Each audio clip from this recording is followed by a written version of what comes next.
안녕하세요. 저는 용인에 사는 40대 초반 여자입니다. 매번 다른 분의 사연을 듣다가 저도 최근에 남편이란 사람 때문에 큰 스트레스를 받는 일이 있어서 어렵게 고민한 끝에 사연을 쓰게 됐습니다. 30대 초반 시절 저는 중소기업의 격리로 일하고 있었어요. 중소기업이라고 해서 월급이 적을 것 같지만 이곳은 강소기업이라 불릴 정도로 월급도 괜찮고 복지도 나쁘지 않은 곳이었죠. 직원들의 스펙도 나쁘지 않았고요. 저는 그곳에서 남편을 만났습니다. 남편은 엘리베이터 수리 기사였어요. 제게 첫눈에 반한 남편은 캔커피를 건네며 번호를 물어보더군요. 하지만 전 남편이 마음에 들지 않았어요. 속물적일지도 모르지만 기름때를 만지는 사람을 만나고 싶진 않았거든요. 그래서 퇴짜를 놨는데 이 사람이 절 포기하지 않는 거예요. 그래서 전 그러다 말겠지 했는데 이 사람이 한 달을 주기로 계속해서 마음을 고백해 오더군요. 처음에는 정말 싫었지만 10번 찍어 안 넘어가는 나무 없다고 결국은 제가 그 도끼에 넘어가고 말았네요. 막상 사귀고 나니 남편은 더 좋은 사람이더군요. 게다가 제가 천한 직업이라고 생각했던 엘리베이터 수리기사는 월급도 꽤 빵빵한 직업이었고요. 그렇게 저희는 1년여 시간 동안 사랑을 키워갔고 결국 결혼까지 하게 되었습니다. 사실 예비 시댁에 인사 갈 때 전 조금 떨렸어요. 하지만 제 걱정과는 달리 시어머니는 온화한 분이셨어요. 심지어 허례허식을 싫어하는 분인지라 예당 같은 것들도 최소화하자고 하시더군요. 남편에게는 시누이가 있었는데 두 사람은 어렸을 때부터 거의 붙어 다니다시피 해서 사이도 각별하다고 했어요. 그런데 좀 시누이가 착해 보이는데 너무 뚱뚱해 보이더라고요. 대충 봐도 90kg는 얼추 넘어 보였어요. 건강이 걱정될 정도로 말이죠. 그래도 그땐 앞으로 제 시누이 될 사람이니 잘 지내는 것도 나쁘지 않겠다 싶어서 먼저 반갑게 인사를 했답니다. 그렇게 저희 부부는 남들처럼 신혼생활도 즐기고 예쁜 딸도 하나 낳아 잘 키우며 행복하게 살았어요. 하지만 문제는 남편이 마흔이 되자마자 발생하더군요. 늘 듬직한 울타리가 되어주던 남편은 어느 날인가부터 술을 마시기 시작하더라고요. 원래도 술을 좋아하긴 했지만 그건 그냥 친구들을 만날 때 이야기였던지라 저는 좀 걱정이 되었습니다. 여보, 요즘 무슨 일 있어? 왜 그렇게 술을 마셔?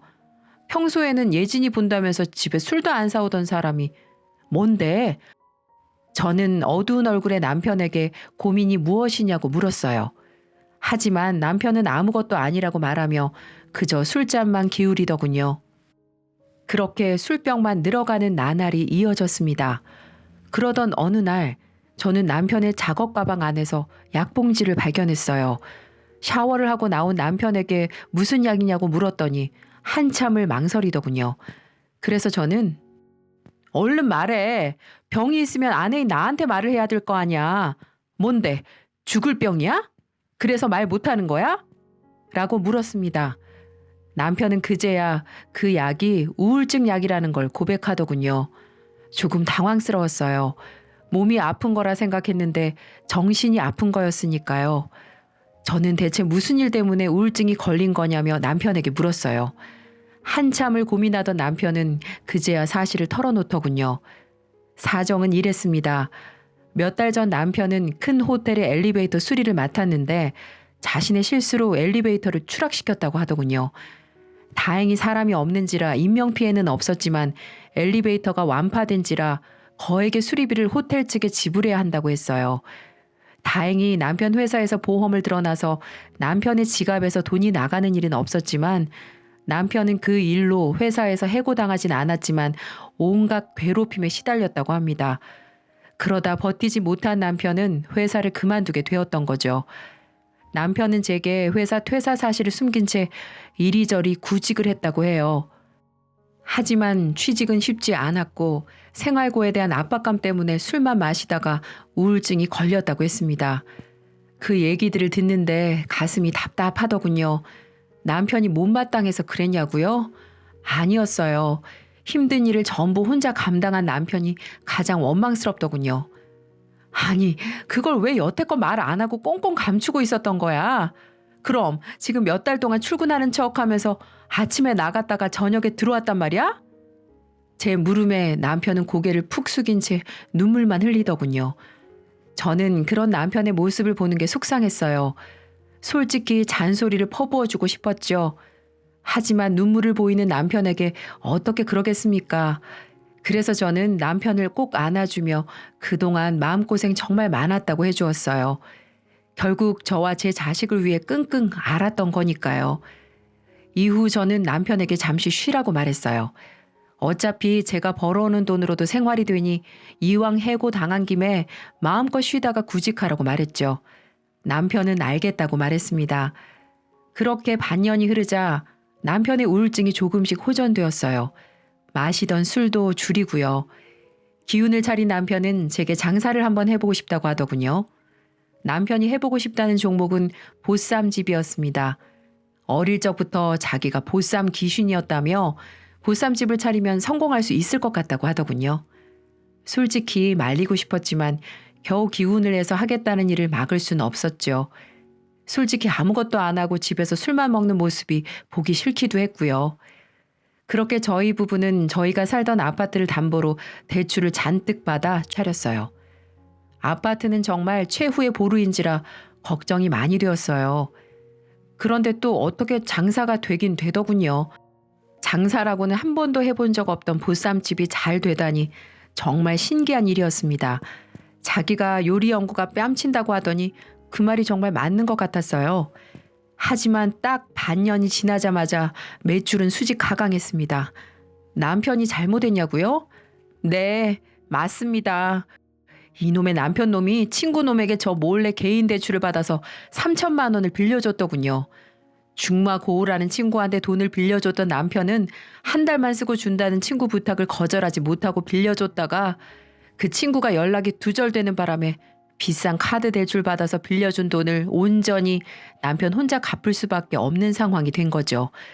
그러자 남편은 믿었던 친구의 배신과 괜히 빌려줬다는 자책감에 그날 이후부터 가게에 아예 신경을 쓰지 않게 되더군요.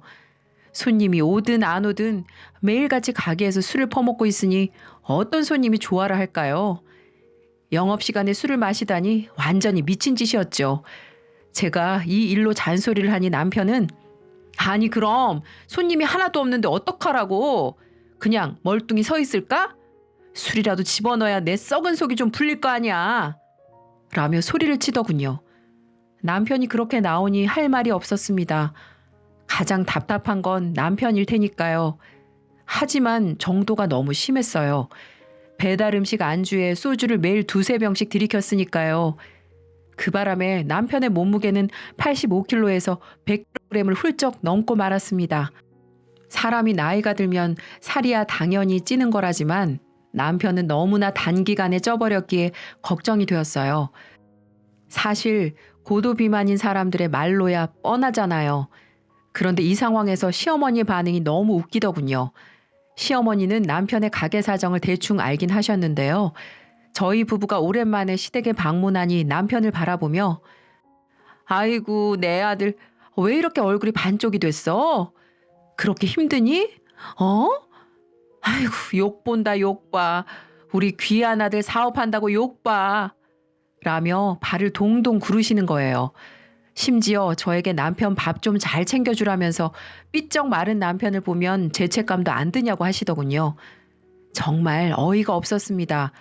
100kg는 훌쩍 넘는 사람을 보고 말랐다니요. 문제를 일으키기 싫었던 저는 일단은 알겠다고 말하며 넘겼죠. 하지만 그 다음 날부터 시어머니의 과도한 아들 사랑이 또 시작되더군요. 시어머니는 홍삼, 녹용, 보약 등등 몸에 좋은 걸 죄다 저희 집에 보내시면서 남편에게 먹이라고 했어요. 심지어 제대로 먹였는지 확인까지 하셨고요. 어느 날은 거의 한 솥단지 분량의 솥뼈를 보내시더니만 푹 고아서 남편에게 곰국을 끓여주라고 하시더군요. 일하기도 바쁜데 손이 많이 가는 곰국을 하라니 정말 짜증스러웠지만 저는 일단 시어머니가 시키는 대로 했습니다. 잘하고 있는지 묻는 시어머니의 문자와 전화까지 상대하면서 말이죠. 그날 밤 남편이 보쌈집을 마치고 들어왔어요. 그런데 손에 커다란 검은 봉지 하나를 들고 왔더군요.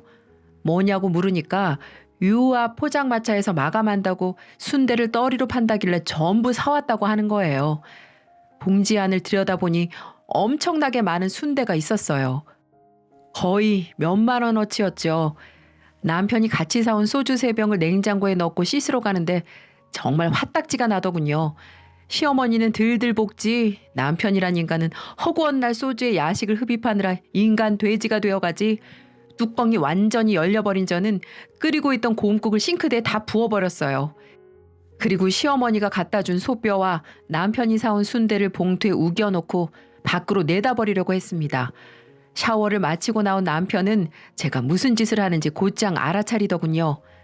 당신 지금 뭐 하는 거야? 지금 그거 버리려고? 미쳤어? 돈 주고 사온 걸 왜 버려? 미쳤냐고?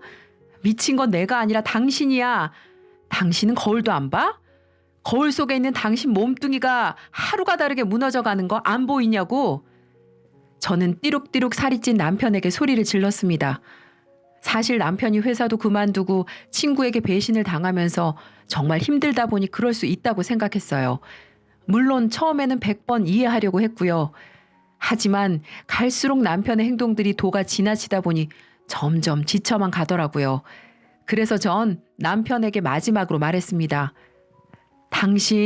그래, 당신 지금껏 힘들었던 거 알아. 근데 이건 아니잖아. 언제까지 이렇게 살 건데?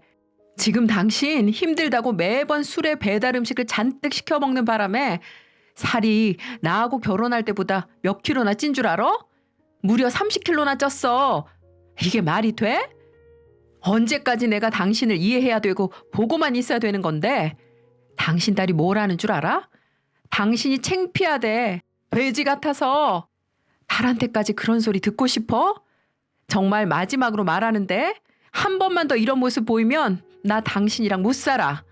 그리고 당신이 이번 달 술값하고 안주값만 해서 175만 원이야. 이것도 내가 내야 되잖아. 아우 정말 신경질나 죽겠어. 하고 정말 이혼할 각오로 엄포를 내리고 말았어요. 그랬더니 남편은 자기도 미안했는지 조용히 알겠다고 말만 하고 소파에 고개 숙이고 앉아있더군요. 또 그 모습이 왜 그리 짠해 보이는지 아마 자기 딸이 돼지 같다는 말에 충격을 받은 듯 했습니다. 그렇게 전 그날 마음에 있던 말을 다 하고 앞으로 남편이 운동도 하고 좋아질 거라 기대하고 희망 갖고 하루하루를 지내고 있었어요. 하지만 어휴 정말 지긋지긋하네요. 제가 그렇게 말한 뒤 5일은 자제하나 싶더니 6일째 되는 날에 일이 터지고 말았습니다. 제가 그날은 친정의 어머님이 몸이 안 좋으시다고 해서 집을 다녀온 날이었어요. 남편에게는 엄마가 몸이 안 좋아 하룻밤 자고 온다고 말을 했었고요. 그러자 남편은 아무 걱정하지 말고 우리 딸 밥은 잘 챙겨줄 테니 자기만 믿으라면서 하루 정도는 편히 쉬고 오라고 하더군요. 그래서 전 일단 알겠다고 하고 친정 엄마한테 갔는데 엄마는 제게 괜찮다면서 저녁 먹고 그냥 가라고 하시더군요. 그래서 전 엄마에게 죽을 챙겨드리고 집으로 갔는데 문을 열고 집안을 보고 경악하고 말았습니다.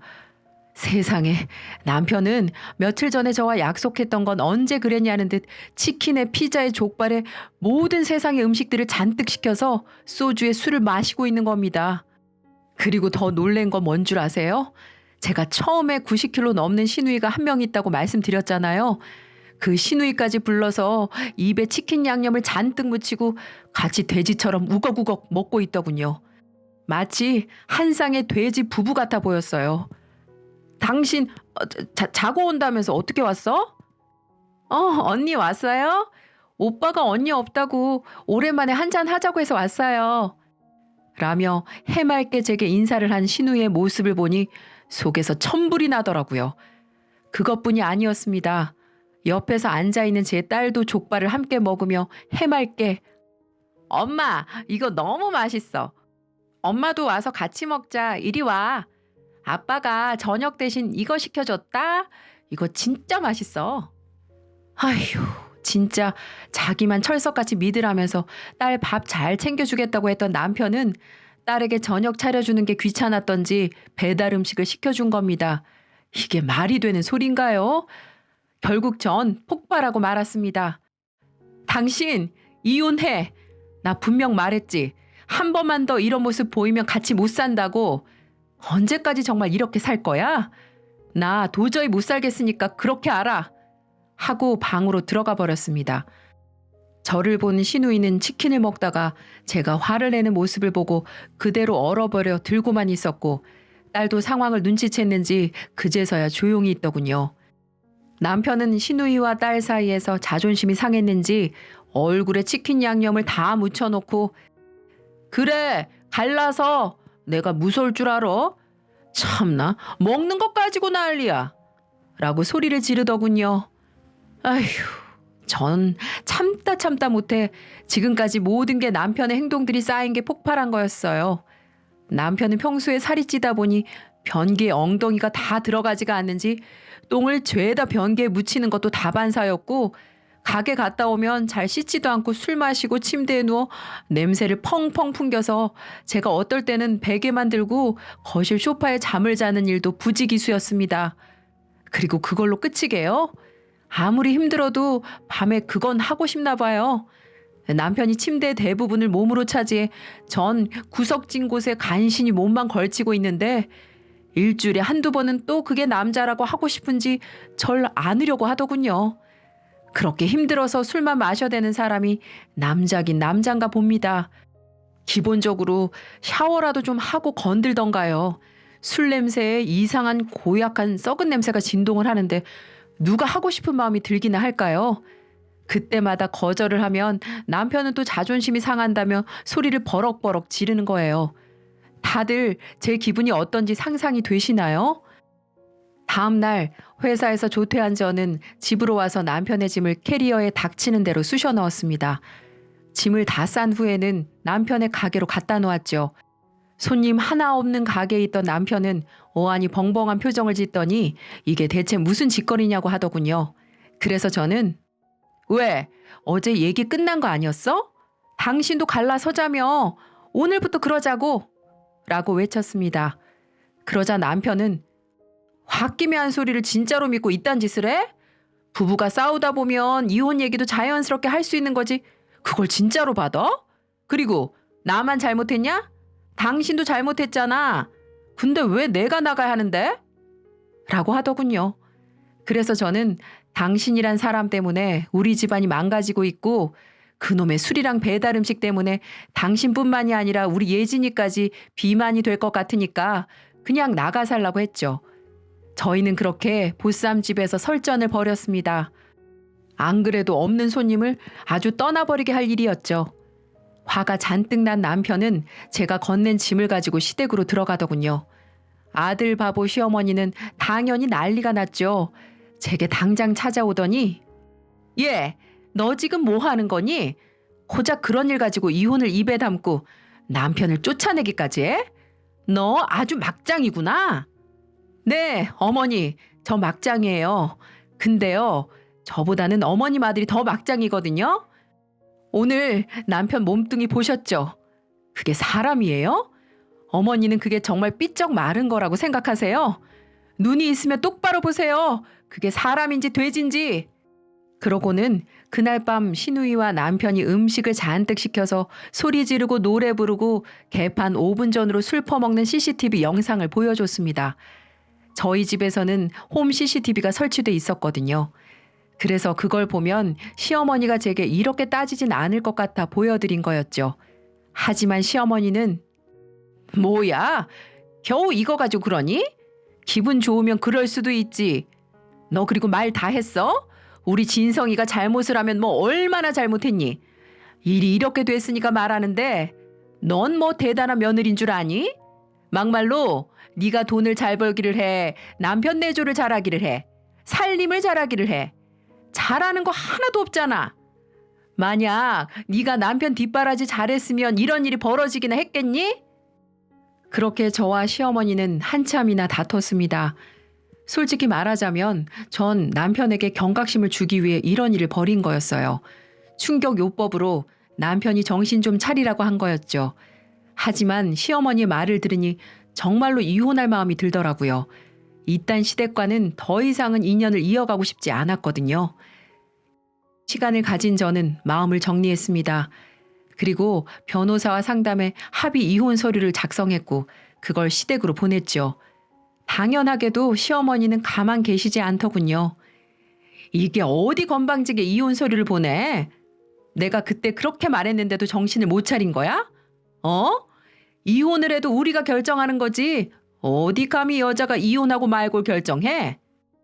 시어머니는 제게 악을 지르더니 끝까지 가보자면서 남편의 모든 짐을 시댁으로 보내라고 하시더군요. 그래서 전 정말 모든 짐을 보냈습니다. 그러자 시아버님께서 전화를 주시더니 자길 봐서라도 좀 참아달라고 하더군요. 하지만 전 죄송하다고 말씀드리고 전화를 끊었어요. 제게 잘못을 돌리는 괘씸한 남편과 시어머니를 절대 용서할 생각이 눈꼽만큼도 없었거든요. 그렇게 남편의 도장이 찍힌 이혼 서류를 기다리고 있었습니다. 그런데 어느 날 대뜸 시어머니께서 연락이 오더니 만나자고 하시는 거예요. 얼마 전까지만 해도 이혼하자며 소리를 빽빽 지르던 분이 다소 담담해진 목소리로 만나자고 하시니 만날까 말까 고민을 했죠. 하지만 일단 말이나 들어보자는 생각으로 약속 장소에 나갔습니다. 그렇게 저는 시어머니를 만나러 갔어요. 애미야, 아유 오랜만에 보는구나.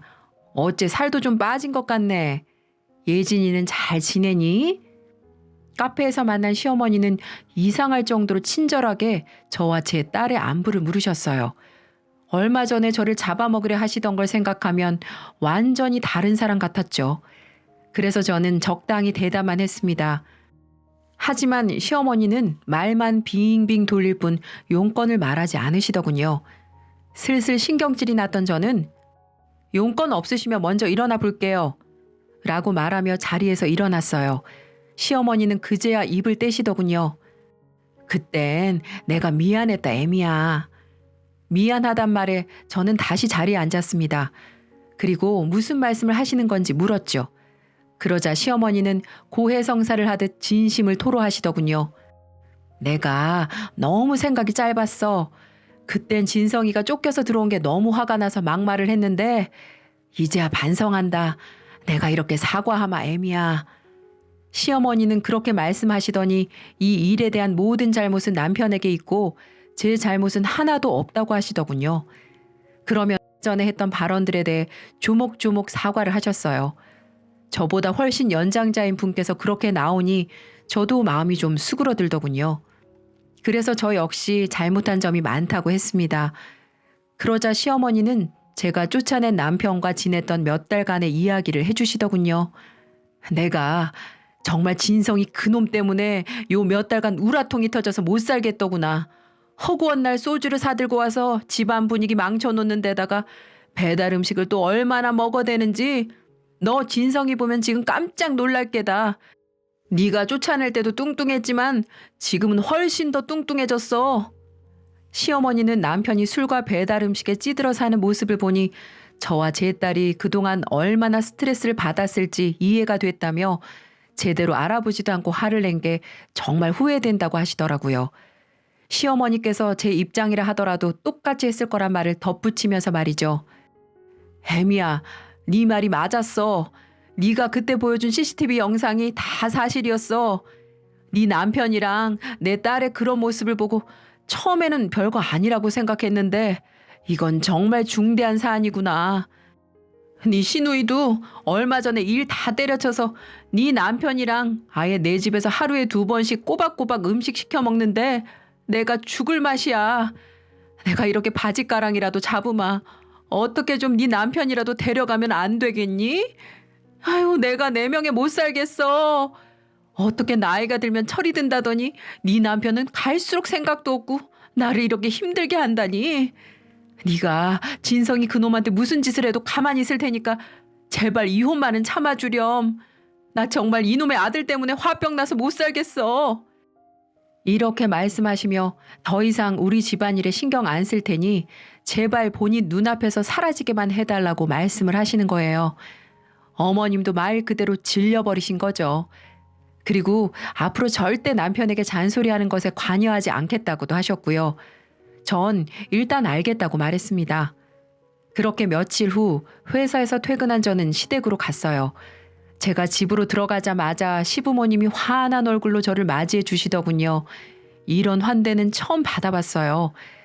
남편은 저를 본체 만체했지만 그래도 미안한 기색이 얼굴에 보이더군요. 남편 역시 저와 이혼하긴 싫었던 거죠. 하지만 전 남편을 보고 또 경악하고 말았어요. 저는 도착하자마자 남편 뱃살이랑 턱살을 찔러봤습니다. 그리고는 시어머니에게 대체 남편이 몇 킬로냐고 물었습니다. 그러자 무려 140kg이라고 하더군요. 어머니, 죄송해요.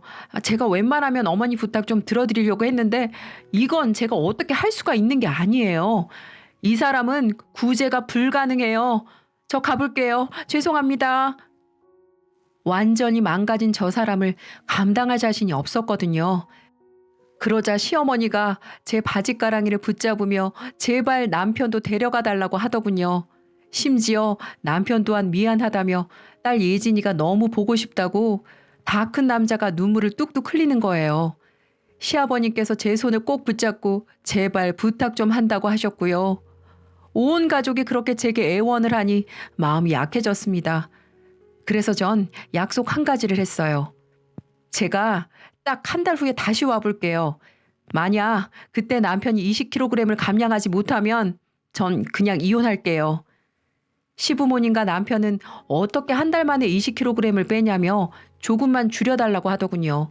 하지만 전 그 정도 의지가 없으면 마음을 돌릴 수 없다며 지금부터 굶던 뛰던 아니면 지방 흡입이라도 하던지 덩치를 줄이라고, 안 그러면 절대 같이 못 산다고 했죠.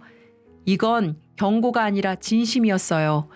한 달에 20kg을 감량하는 게 어려운 일이란 건 잘 알지만 그 정도 의지도 없는 사람과 살고 싶진 않았거든요. 그리고 주위에서 들어보니 금방 찐 살들은 하루에 한 끼만 먹고 2시간씩 꾸준히 운동을 하면 금방 빠진다는 소리도 제가 어디선가 들었거든요. 그래서 전 남편의 의지력을 믿어보기로 했습니다. 만약에 우리 가족이랑 다시 살고 싶다면 어떻게든 살을 뺄 거라고. 만약에 그럴 마음이 없다면 지금 모습 그대로일 테니까요. 그렇게 한 달이 흘렀고 저는 시댁으로 갔습니다. 남편은 여전히 거구였지만 어쩐지 살이 빠진 듯한 모습이더군요. 기대를 하지 않았지만 그래도 노력한 티가 나더라고요. 하지만 약속은 약속이기에 남편은 제 앞에서 체중계에 올랐습니다. 결과는 성공이었어요. 한 달 만에 무려 21kg을 감량했거든요. 알고 보니 남편은 저와의 약속을 지키기 위해 하루에 방울토마토 몇 알, 닭가슴살만 먹으며 혹독한 다이어트를 했다더군요. 보통 사람도 힘들 다이어트를 매일 술과 야식으로 때우던 사람이 해내다니 전 그 정도면 남편을 용서해도 될 것 같아 다시 집으로 데려왔어요. 그렇게 다시 일상으로 돌아간 어느 날 남편이 뭔가를 보더니 지갑 안으로 집어넣더군요. 뭐냐고 물으니 이혼 서류라고 하더군요. 그래서 그걸 왜 지갑에 갖고 다니냐고 하니까 저와 이혼하려고 했을 때 인생을 포기하고 싶을 정도로 괴로웠다며 그때로 절대 돌아가지 않기 위해 종종 이혼 서류를 꺼내보며 정신을 다잡는다고 하더라고요. 남편이 그렇게 변화한 모습을 보니 참 기뻤습니다. 술과 배달 음식을 완전히 끊은 남편은 일반식으로 돌렸음에도 살이 쭉쭉 빠지더군요. 그리고 총각된 몸무게를 되찾았어요. 심지어 띠룩띠룩 살찐 시절로 돌아가기 싫다며 헬스장에 다니더군요. 놀라울 정도로 대단한 의지였죠. 그렇게 성실히 살다 보니 행운이 찾아왔습니다. 남편이 다른 엘리베이터 수리회사에 취직했거든요. 심지어 경력을 인정받아서 전보다 더 높은 연봉을 받게 됐고요. 그렇게 저희는 맞벌이를 하며 오손도손 행복하게 살고 있습니다. 저는 이 기회를 빌어 남편에게 고마움을 전하고 싶네요. 사실 남편이 망가진 이유는 본인의 잘못 때문이 아니라 순전히 실수 때문이었거든요. 그 바람에 삶이 엉망이 되었고 저와 이혼 직전까지 가게 된 거고요. 그래도 저와 딸을 지키겠다는 그 마음으로 초인적인 의지를 발휘한 남편에게 저는 큰 박수를 쳐주고 싶습니다. 밑바닥까지 추락한 삶을 다시 끌어올리기는 결코 쉬운 일이 아니니까요. 지금까지 제 긴 사연 들어주셔서 감사합니다.